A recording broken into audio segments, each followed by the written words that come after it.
Oi, pessoal! Num vídeo passado a gente viu como é que o método de Jacobi ou Gauss-Jacobi se encaixava no nosso protótipo geral de métodos iterativos para sistemas lineares e com isso nós conseguimos usar alguns resultados de convergência para aquele método. A gente vai fazer hoje a mesma coisa para o método de Gauss-Seidel. A gente vai relembrar qual era o método de Gauss-Seidel e ver de que jeito a gente consegue introduzi-lo nessa mesma estrutura geral para métodos iterativos. Então vamos dar uma olhada aqui num exemplo só para a gente lembrar como funcionava o método de Gauss-Seidel primeiro. Eu peguei aqui, esse é o mesmo sistema linear que nós usamos de exemplo na aula sobre o método de Jacobi. Então a gente tem um sistema linear 3 por 3. Como é que a gente monta o processo de iteração? Em cada equação aqui, nós vamos deixar do lado da esquerda o termo que está na diagonal e os outros termos da equação nós passamos para a direita. Foi o que a gente fez aqui embaixo. Para o método de Jacobi, o que acontecia é que quem ficou do lado esquerdo a gente chama do iterando, né, em k mais 1, no passo k mais 1, e o do lado direito todo mundo estava no passo k. Esse era o método de Jacobi. O método de Gauss-Seidel aí fica um pouco diferente. O que a gente faz é que em cada equação, sempre que a gente tiver uma aproximação mais recente, nós já utilizamos. Então, por exemplo, na segunda equação, eu já tenho calculado antes a aproximação do x1 no passo k mais 1. Ao invés de usar o x1 do passo k, já usamos o x1 do passo k mais 1.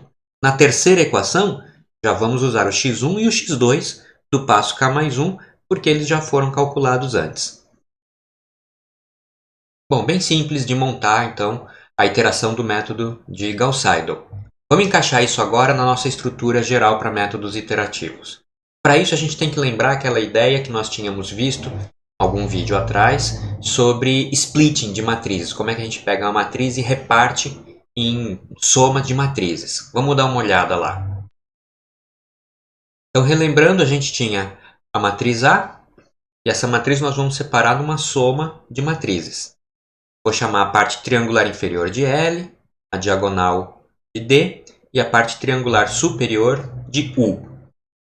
No método de Jacobi, o que acontecia é que nós ficávamos com as matrizes L e U juntas e a matriz D em separado, e a matriz L e U era o que ficava multiplicando os meus vetores no passo K e a matriz D o vetor no passo K mais 1. Para o método de Gauss-Seidel, a gente vai fazer uma separação diferente. Eu vou ficar com L mais D multiplicando o vetor do passo K mais 1 e só a matriz U multiplicando o vetor no passo K. Então veja, a matriz A vou escrever como L mais D mais U. A solução do sistema linear, estou escrevendo aqui, né? A x estrela igual a B. No lugar de A, estou colocando essa soma. E vou deixar aqui, na esquerda, a matriz L mais D. Esse pedaço U por x estrela é o que eu passo aqui para o outro lado. Depois, multiplicando pela inversa de L mais D, a gente fica com menos L mais D inversa vezes U, mais L mais D a menos 1 vezes B. Essa é a função de iteração, então, do método de Gauss-Seidel. Uma matriz vezes x mais um certo vetor. A matriz é menos L mais D inversa por U e o vetor é o L mais D inverso por B. Claro que na prática nós não vamos computar essa matriz de iteração, essa menos L mais D inversa vezes U. A gente não vai calcular essa inversa, nós vamos resolver como eu mostrei ali, agora no slide anterior, como é que você monta a iteração na prática, né? Você simplesmente utiliza os valores mais recentes que você tenha. Então agora a gente consegue reconhecer aqui a matriz U que nós vimos do slide anterior e a L mais D. Veja que a matriz U é justamente o pedaço aqui em cima que está sendo multiplicado pelo vetor no passo K, enquanto que a L mais D é o que está multiplicado aqui no passo K mais 1, é a parte triangular inferior e a parte da diagonal que eu deixei desse lado. Então, do ponto de vista do uso do método de Gauss-Seidel, não precisa montar aquela matriz, a gente cria aquela matriz, quer dizer, interpreta o método dessa forma, para poder usar os resultados de convergência, para poder encaixar isso nessa teoria que garante a convergência desses métodos iterativos, certo?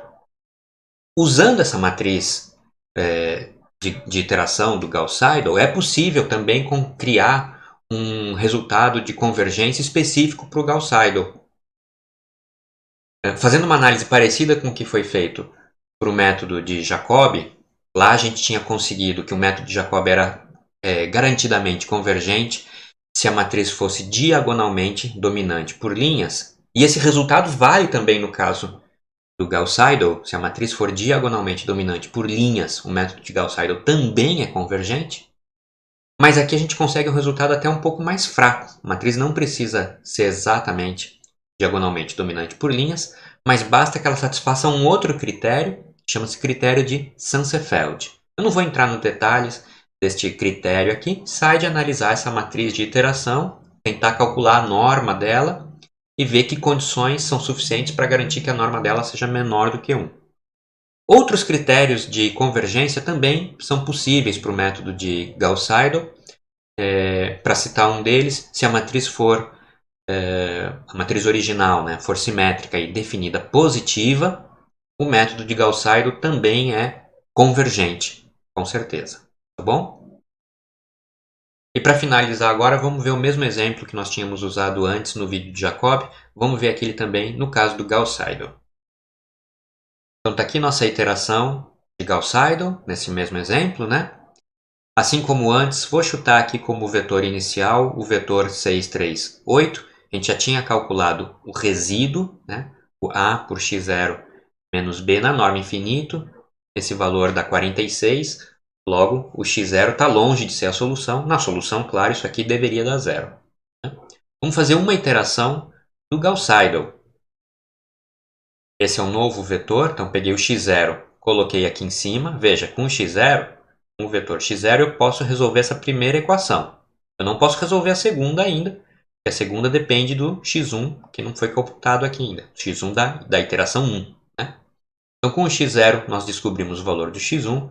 Venho aqui na segunda equação, vou usar a terceira componente do x0, mas já vou usar a primeira componente do x1 que eu acabei de calcular.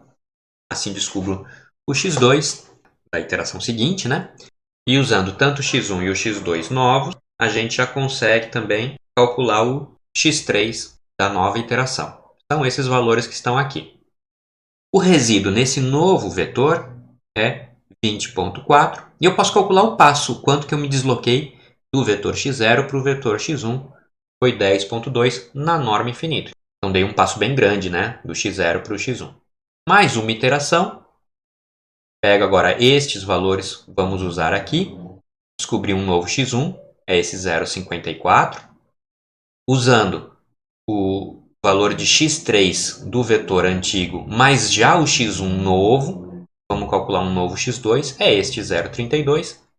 E usando os dois novos valores de x1 e x2, já calculo o x3 novo, esse 1,39. Nesse último passo aqui, então, a norma do resíduo é 8,6 e o passo que a gente deu, 4,9. Então, veja que daqui para cá a gente deu um passo de comprimento na norma infinito 10 e agora já deu um passo de 5. A gente está andando cada vez menos porque nós estamos nos aproximando da solução. E o resíduo também diminuindo. Bom, então esse é o método de Gauss-Seidel. A gente conseguiu encaixá-lo na mesma estrutura dos nossos métodos gerais para iteração, né, através de um splitting da matriz A adequado. Então, com isso, conseguimos usar os mesmos teoremas. Não entrei no detalhe de como se traduz a condição da norma da matriz de iteração ser menor do que 1 para o caso do Gauss-Seidel. Tá? Mas isso daria origem ao critério de Sansefeld. O que eu quero que vocês lembrem é que o mesmo critério de convergência para o Jacobi, que é a matriz ser diagonalmente dominante por linhas, continua valendo para o caso do Gauss-Seidel. E tem um critério mais relaxado, esse critério de Sansefeld, e é possível deduzir inclusive outros critérios, como o fato do método de Gauss-Seidel ser convergente também para matrizes simétricas e definidas positivas. Certo? Do ponto de vista prático, a aplicação do método de Gauss-Seidel é muito parecido com a aplicação do método de Jacobi. Quando os dois funcionam, Gauss-Seidel tende a ser mais rápido do que Jacobi. Tá certo? É isso, pessoal. Até o próximo vídeo.